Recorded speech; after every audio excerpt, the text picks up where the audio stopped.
If you're in the info or coaching space and your ads just don't seem to be working like they used to, maybe they've stalled, maybe you can't scale them, then this video in particular is for you. Hi, my name's Alexander Meta, and since 2018, I've been working with info, product, and coaching businesses. And right now, I'm very much player coach. I am involved in the operations. I have my own partner companies, and we are doing this day in, day out. And what I'm doing on this channel is just sharing all of the learnings from our companies with you guys. Whether you sell high ticket on the back end, MRR, or something else, we're going to be able to share with you what we're doing right now, what's working, what's not, and how you're able to get to the next level in your business. So let's jump into this video. You're going to learn everything you need to know about how to scale your ads and how to fix them if they're not working. Let's jump in.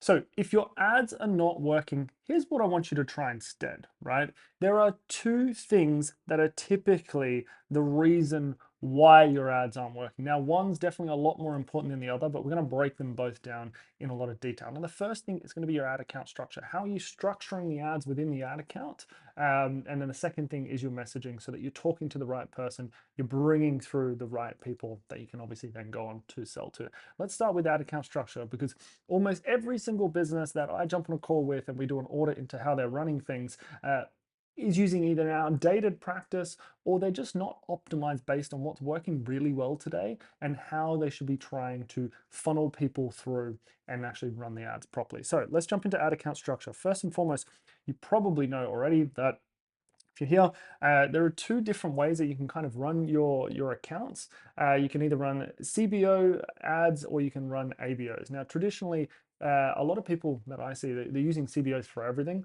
We follow a structure of two-pronged attack of having CBOs for scaling, but we use ABOs for testing. And there's a reason for this, which we're going to jump into in this video. But I really want you to follow this video and see the breakdown of maybe what you're doing and why it's not working, and an alternative approach that you can try to see if it works better for you. And everything that I'm going to explain in this video is about helping you get back control. If you've noticed with the ads managers these days, a lot of it is becoming more Advantage Plus, AI related, where the AI will do a lot of it for you. And it's important that we can get back a little bit of that control to be able to funnel funds in the right way, but also allow the platforms to do what they're best at and use the data that they've got a lot of data on from all these advertisers and everything that's happening on the back end.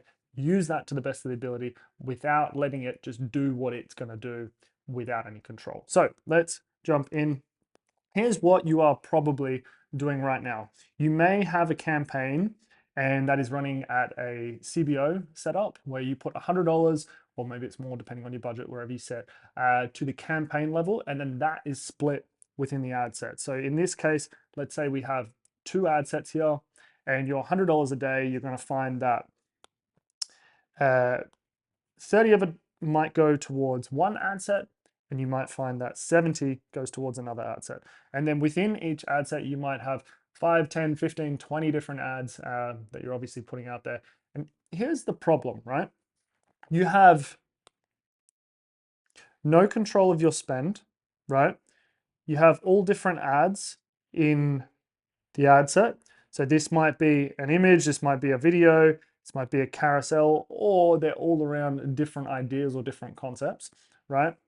The next thing is that you have no concept management, and concept management meaning ad angles or pain points. You might just throw them all in the one ad set and just see what works. And that's what I see with a lot of people's ad accounts is they're flooding everything in. They've got all these different, oh, that's a good idea. This is a good angle. This is a good way that we can advertise towards our prospect. Let's put it all in, throw the spaghetti at the wall, see what sticks, right?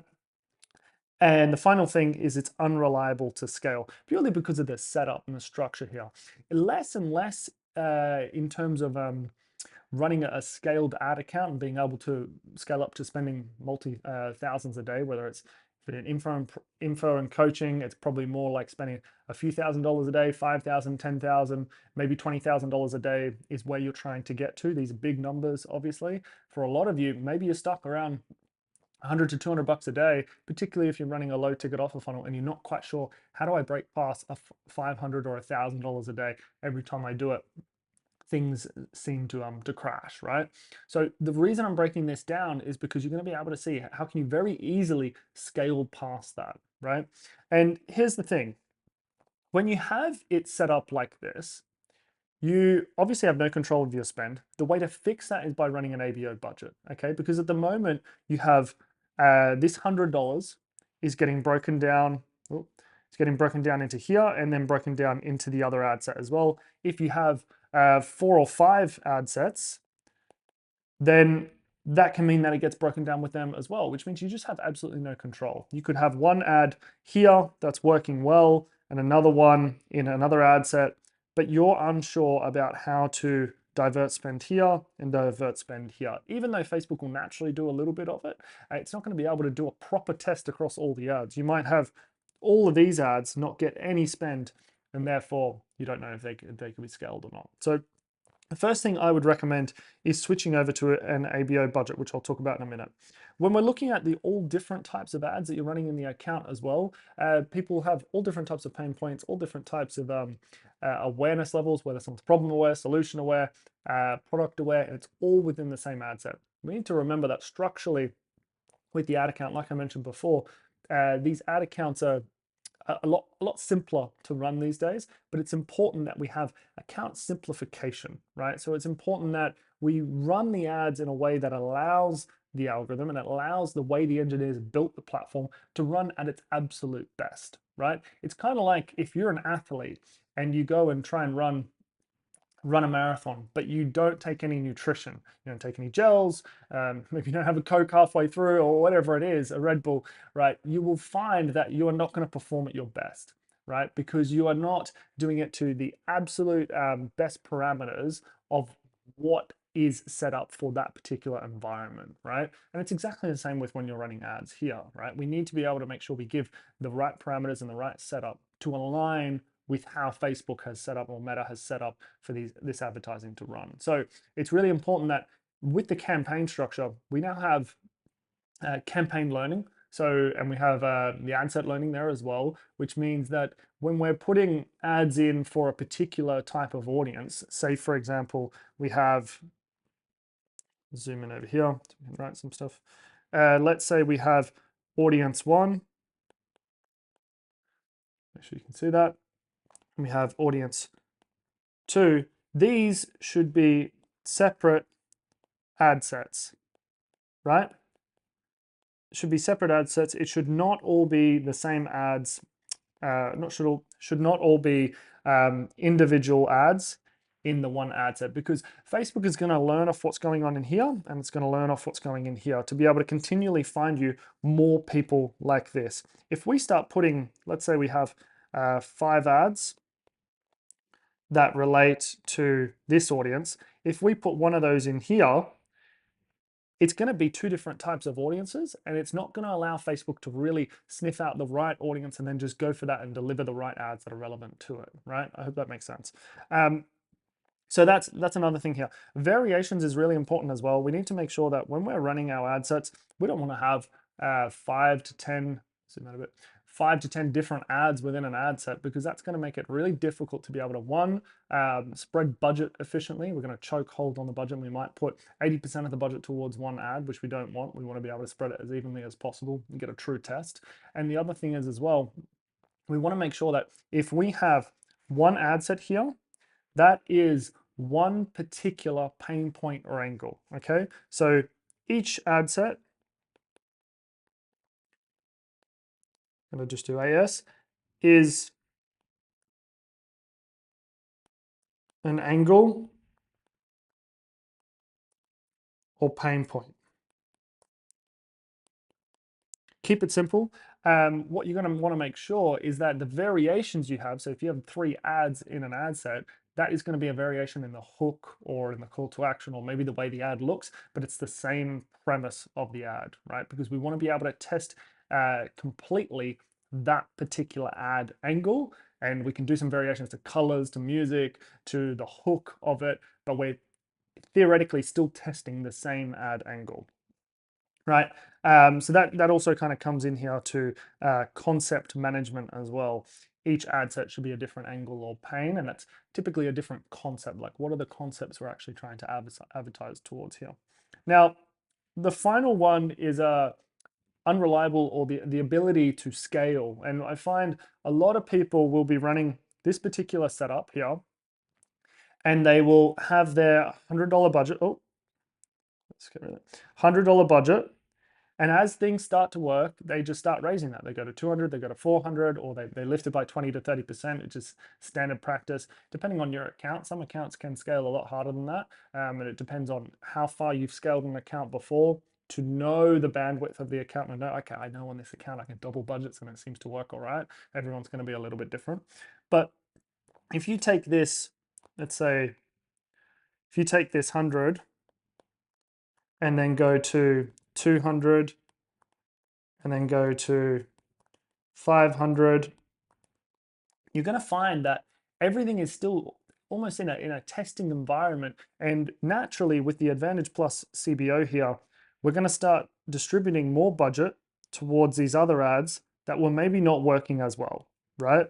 So even if you have, let's say it was this ad here and this ad here, they were performing really well, and maybe you had these two in the middle, you're actually going to find as you raise your budget to 500, instead of that 500 just going towards these ones that were the winners, you're going to find you're going to lose some of that budget towards these guys as well, the ones that were not really getting any kind of results. And that is why it's unreliable to scale the budget when you're testing in a CBO, okay?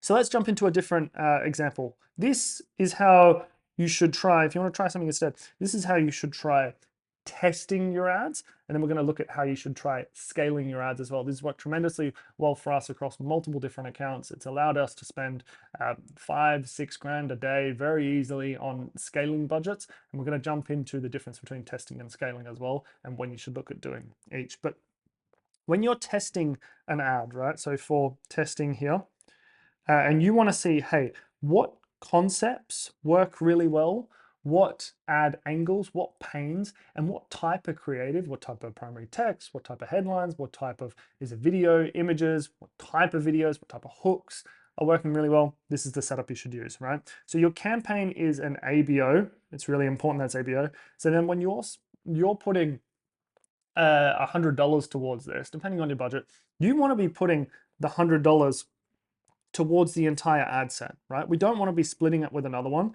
If we're going to run another ad set here, it gets its own $100, and so far and so forth, right? So if you have 3 ad sets here, they each get $100, which means at the campaign level, you're effectively spending $300, right? And if you want to spend less than that, that's fine. Put $20 here, $20 here, $20 here, right? It's up to you in terms of what you want to spend, depending on what you're trying to go for. But it's a much better setup when you can set it up like this and put the budget towards each ad set. It gives you control over what you're spending on. Now, the next thing is each ad set is going to be a different concept or a different pane or angle, right? So this might be, for example, this is pane point 1. Let's put a line through here.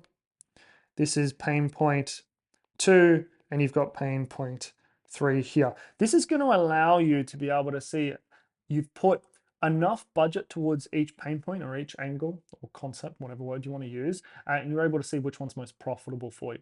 When you do the old way of in a CBO like this, you really lose that ability because, say, for example, ad set 1 there, that's got $30 in spend, and then you've got this one over here is getting 70. It's not a true test. So it's really important you can trial it like this to be able to get a true test. And then here's what we do from an ad level perspective. We only put 3 ads in each ad set, right? So 1, 2, 3, 1, 2, 3, right? And they're all part of that particular ad set, right? So if we have ad set 1 here, let's take this for example, ad set 1 is talking about pane point 1, then we're going to have 3 ads in here that all talk about pane point 1, but they might have slight variations. If it's a video, it might be the hook. The first few seconds are a little bit different. That's our variation, right? If it's an image, maybe they're all the same. They're all talking about the same pain point. They all look the same, but maybe it's slightly different copy. Or maybe the copy's the same and the text is different colors, right? Very slight changes here. We're calling them variations because it's not a topic change. It's not a concept change, which is really, really important. Now, so that's the second thing here, slight variations for each ad. and then finally the controlled budget for a concept test.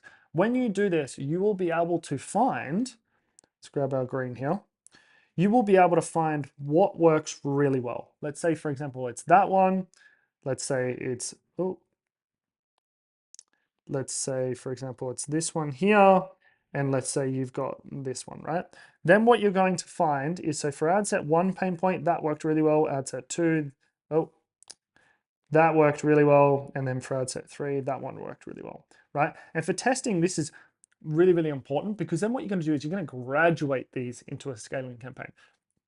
Too often I see, even when people then use this structure to test their ads, they then try and up the budget at the ad set level, right? So here they would go from, again, they might go from 100, you might be able to see that, they might go from 100 to 200, right? Or however they want to scale it. And they'll try and scale it across, if you imagine you have, let's go, it's almost what people call horizontal scaling. Horizontal scaling, where you might have, let's do this, you might have ad, let's call it ad set 1, and then you have ad set 2, let's just use 2 for the purpose of this, and they'll keep upping the budget, right? And upping the budget and upping the budget until maybe it was at, let's say 100 a day. Let's say now it's at 200, say it's at 500 and 1,000. This is obviously very aggressive just for the purpose of this. Maybe you get this one up to here as well, right? Now, what happens with this is it's not an efficient way of scaling, and you'll find that your ads fatigue and die out a lot earlier, and you're not able to push it as far. And also the big thing here is if you're running a low ticket funnel, for example, let's say your CPA in testing is $50 to get a customer, then what you're going to find is if that is when you're spending $100 a day, then as you get up to 1,000, your CPA might jump to $80, for example. And if your AOV, if you were profitable here because your AOV was $60, then here your AOV is not going to change. It's still going to be $60. And now you have a loss of $20, right? So it becomes harder for you to be able to scale and put more budget behind what's winning. Now, alternatively, what you can do is use this setup to test and find your winners. So if you notice those greens there, we've got these guys that are the winners. And then we put them into the CBO now, and the CBO allows us to put more budget towards it. And because we've pre-warmed them, it's like putting something in a microwave before you put it in the oven, or putting it in the oven, like cooking a steak in the oven before you put it on the pan to seal it. These kind of setups will allow you to preheat an ad and get to the point where we go, okay, one, is it meeting KPI? Great, so we know it's a proven ad, it's a winner. But two, it will also mean that Facebook sees, okay, we've got some spend behind this, we've got some results, cool, let's push this a bit harder, right? And it's going to allow it to go a lot further. So when we look at a scaling option here, we're going to have a campaign, which is a CBO now. And let's say maybe you start this out at, if you were starting your testing at $100 a day, maybe you start this at 200 and then you slowly ramp it up. But let's say it gets up to $2,000 a day. You're going to have one ad set in here, right? So just the one ad set. And then you're going to graduate the post IDs of the winners over to here. So for example, you're going to find that this ad here is going to go there. This one here is going to go there. And this one here is going to go there, right? You're graduating over those ads that were winners into the scaling campaign, right? So these are not new ads, you're not rebuilding them. You're going, grabbing the post ID and you're putting that in the scaling campaign. It's going to copy the likes, the comments, shares, all that kind of stuff, which is nice. But more importantly, Facebook's not going to consider it a new ad. It's not going to have to re-put it through a learning phase or anything like that. It's going to be proven. You're going to be able to scale it from there, which is really, really cool. Now, what we find with this is that's going to get you about 50% of the way there, right? Ad account structure is just going to help you run things more efficiently. It's going to make sure that you're in alignment with the parameters of how the platform's meant to be used. in today's day and age of June 2026. And it's going to make sure that it becomes easier for you to test new ideas and concepts, be able to get them into the ad account, turn things off when they don't work, and be able to scale what does in a controlled environment, which makes it less difficult for you to be able to lose money and easier for you to be able to scale. Now, that is only 50% of the puzzle. The next 50% comes down to your messaging. So we're going to come back over here and we're going to look at the next part is, as I mentioned, messaging. And this means who are we actually trying to go for, right? What are they going to respond to? So who are you going for? What are they going to respond to? What separates the people you're trying to go for from the people you don't want? So what's the separation here? The different concepts you're going to advertise with, and then how you're actually going to put it together, right? Now, when we talk about who, let's come over this way, right? We need to be very clear on the type of people we're trying to advertise to. So this is going to be where you need to do a lot of research into those people. You'll probably have your own information about what they like, what they don't like, what they're going to respond to, what their dreams, desires are, everything about them. You're going to have your own ideas about that. But I encourage you to do more research on this in depth, and I'm going to show you a way to do this in a second. And if you want access to this document, just send me a message on Instagram. It's Alexander Mena, or you can comment down below and we'll get in touch and we can send this document over to you. You can go and build it out for yourself, right? But you want to be incredibly clear on who, and you really need to be clear on the separation, right? These two parts are going to really make a massive difference in terms of who you're actually going for and how to make sure that the content you're putting out in your ads really kind of pushes away the people that you don't want. So for example, if you want, the easiest way to explain this is if you want people that have money, it's to push away the broke people, right? But it only attracts the people with money. And one of the clever ways to do this is often to talk about, if you think of a timeline, right? And you're going to have different milestones along the timeline, right? If you are trying to go for someone that is up here, right? Well, let's do a little stick figure, right? You're trying to go for someone up here, right? And you have some lower level beginners that are down here. The important thing is to not talk about the events or talk about things that people down here would know about that these guys know about as well, right? It's important that you try and talk about from here up, right? So you segregate and you don't talk about things that this person would know about, right? All you're talking about is this part and up, okay? So for example, if you were going for a business owner and if you have the same timeline, right? And you have, if it's beginner, so let's say, for example, they're making under 100K a year, and then you have, and then here at the end, you have experienced, and they're at $1 million a year, for example, right? What you're going to talk about in your ads is going to be very different from this person to this person, right? In the ads for this guy, you're going to be talking about like your first clients, right? For the experienced people, you might be talking about firing underperforming sales reps. See how they're very different topics that you're talking about. It's important that you try and shift the content and the concepts and the pains that that person is experiencing to only problems that the person further along will have experienced, not the ones that the beginner will have experienced, if that's what you're trying to do, right? So let's jump into an example of this. I want to go through how you can physically put this together and use AI to research your ideal client, your niche, competition, and build out a messaging framework. Because if you can do this effectively, you can very easily fix your ads. Like I mentioned before, 50% of your ads not performing comes down to the ad account structure to make sure that you're just in line with the parameters. The other 50% where I feel like most people mess up more, you can often get away with bad ad account structure if your messaging is on point.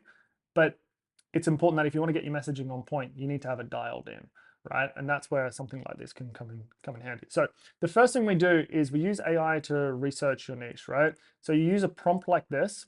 So I want you to become an expert in my industry specifically for this. And I want you to do extensive research, go through all the forums and Facebook groups and get direct quotes and things like that, and tell me what those people want to learn, right? What do they want to achieve? Then put all those problems into a table with possible solutions that I can use as angles for content and email marketing. This is for my business. My business does X, Y, Z, right? So it's a bit of context there. As an example here as well about what we've previously used. Then you use AI to research your ideal client. This makes a big difference because you want it to be able to go through and understand more about that client now that it has an understanding of the industry, right? And you want to be able to fill in information about the client here. And this is where you can use AI to do it as well, so you save yourself time. But you want to know who is the ideal client and bring up some sort of an avatar. You probably always heard about an avatar you're advertising to, whether it's Mike, Sarah, 29 years old, whatever it is. But it's really important that if we feed this into the AI, we can then start to give it more information, whether it's sales call transcripts, whether it's winning ads that you've had previously, anything else that can identify what someone is who is more likely to buy your product compared to someone who isn't as likely. And we can start to build up all the information around the one that's more likely to buy and get ads built off that. And that's going to create a snowball effect, kind of like pixel conditioning, where it just continuously gets better and better and better. If it's only feeding off winning ads that turn into a high ticket client or someone who buys MRR off the back end, then what you're going to find is that all of the ads that you start to put out just continuously get better and better, right? So then you have here your ideal client, standard stuff, name, their background, the day in the life, what do they get up to, where do they hang out, their values, any outside forces, so things that have an influence in their life, what is their current state, so what pains them, what annoys them, what do they fear, all of these standard kind of things. This makes a big difference. And then their dream state, right? If they could have anything, if they could wave a magic wand and fix it all, what would their life look like, right? What's the new experiences that they want to have? Roadblocks, what's keeping them from living their dream state today? What are their biggest pain points? Objections. You're going to be able to pull objections from your sales call transcripts as well and feed this into it. Solution, what does your ideal client need to overcome? What key roadblock do they need to overcome, sorry? And what do they need to be able to do it? What are the solutions that they've already tried? Being able to put in here things that they've done before, it's going to give you more firepower in terms of how you can advertise. To be able to either say, ours is not like that thing that you've done before and didn't work, or ours is really close to this thing that you tried before and you've really liked and got your results, right? Maybe it's something that's parallel to what you do, okay? And then also jumping into like what the product is, what do you guys do, and what do you sell, so that it can build off that as well. Then what you're going to do is you're going to research the competition, and you're going to get a big file here based on the competition.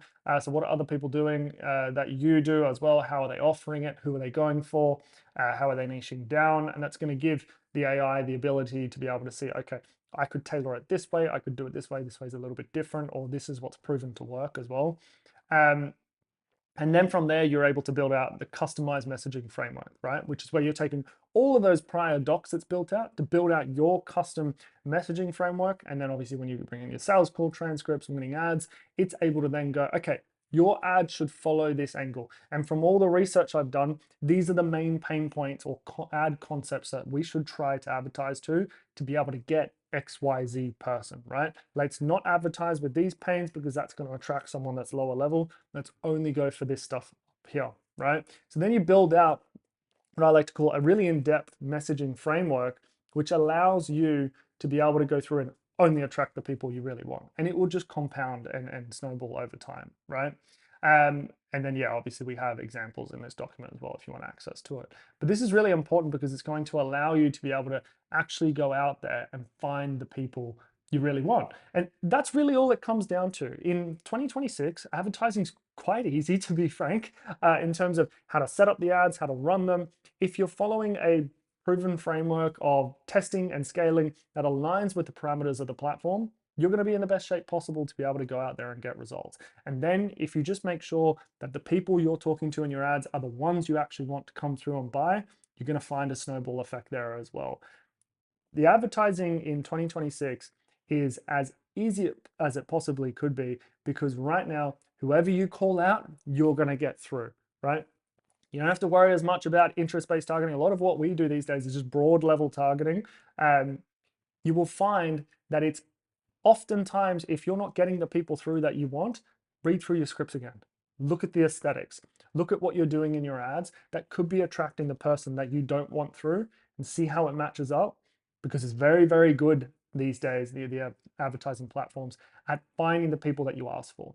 So just ask for the right people. And doing things like what I've shown you today is going to really help you get into a better state where you're going to be able to get more of those people that you want to. So again, my name's Alexander Mena. I've been helping coaches for the last since 2018. And everything I'm teaching you on this platform, on this channel, is just sharing the lessons of what's worked for us and what hasn't worked, what is helping us scale to spending multi-thousands a day in advertising on Meta, so Facebook and Instagram, particularly for info and coaching businesses. I have nothing to sell you. Everything I'm sharing with you is what I'm learning in our businesses at the moment. If you have any requests for future videos, if you want us to dive deeper into the stuff we've gone into today, please drop a comment down below. Send me a message on Instagram at It's Alexander Mena, and I'll be sure to create a video for you. We've got lots more tutorials coming, and I wish you the best of luck. Bye for now.